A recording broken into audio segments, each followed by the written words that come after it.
లోపల ఉన్న బోన్స్లో ఉన్న మెటీరియల్ కానీ ఇవన్నీ ఎక్కడున్నాయనంటే ఒక నరుడికి 28 పదార్థాల చేత ఒక నరుని చేశారు.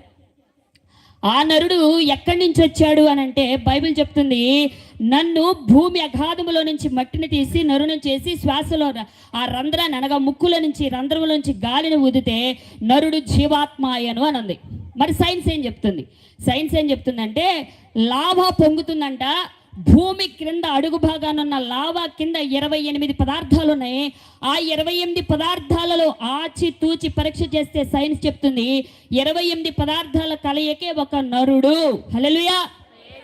సైన్స్ చెప్తుంది, బైబిల్ చెప్తుంది ఒకటే. యూనివర్సల్ సృష్టి.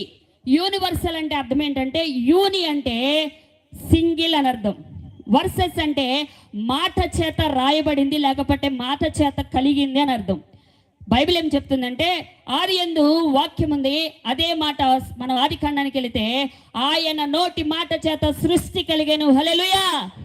యూనివర్సల్ అంటే సింగిల్ గా ఉన్నదాన్ని ఒక వాక్కు చేతంట సృష్టి కలిగిందంట. ఎవరా వాక్కు అనంటే త్రిత్వములో దాగిన యెహోవా అనగా యేసుక్రీస్తు అనగా పరిశుద్ధాత్మ దేవుడు అనగా త్రియేక దేవుని వాక్కే యూనివర్సల్. హల్లెలూయా.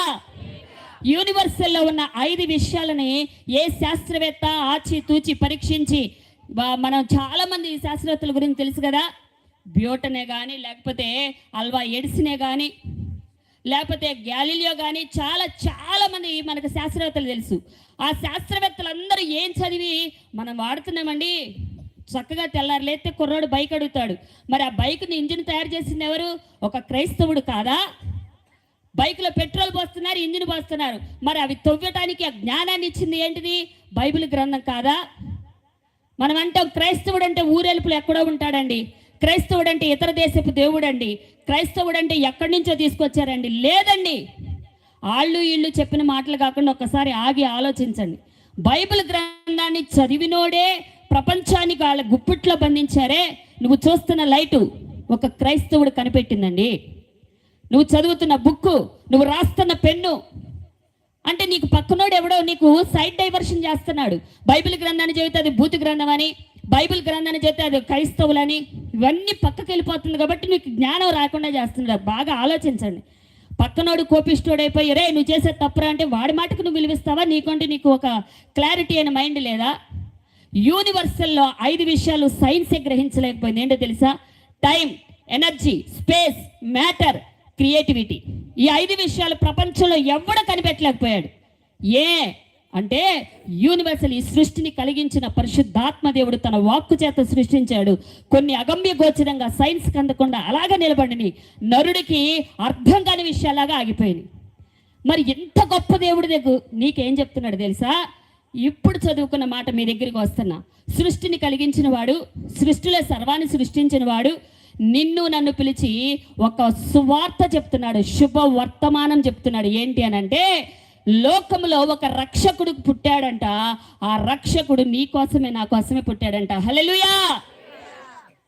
నిన్ను కన్న నీ తల్లండి నువ్వేదన్నా చిన్న తప్పు చేస్తే నిన్ను అంత దూరం పెట్టుద్ది.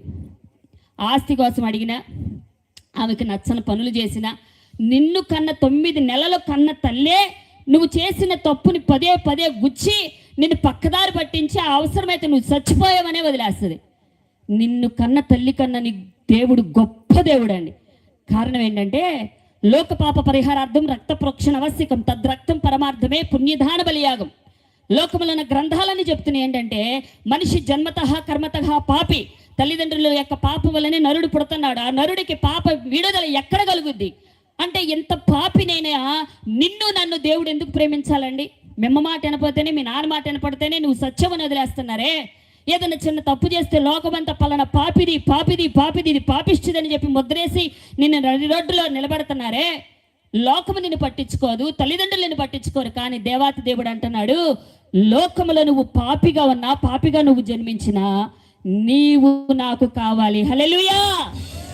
నిన్ను ప్రేమించటానికి, నీ పాపాన్ని కడగటానికి, నిన్ను హక్కును చేర్చుకోటానికి, నీలో ఉన్న ప్రతి దోషాన్ని కడగటానికి పరలోకము నుంచంట ఒక నరునిగా రూపం దాల్చి మరియ గర్భాన, కన్య మరియ గర్భాన పాపము లేనివాడుగా పరమ పరిశుద్ధుడిగా ప్రభువుని యేసుక్రీస్తు ఈ లోకానికి వచ్చాడండి.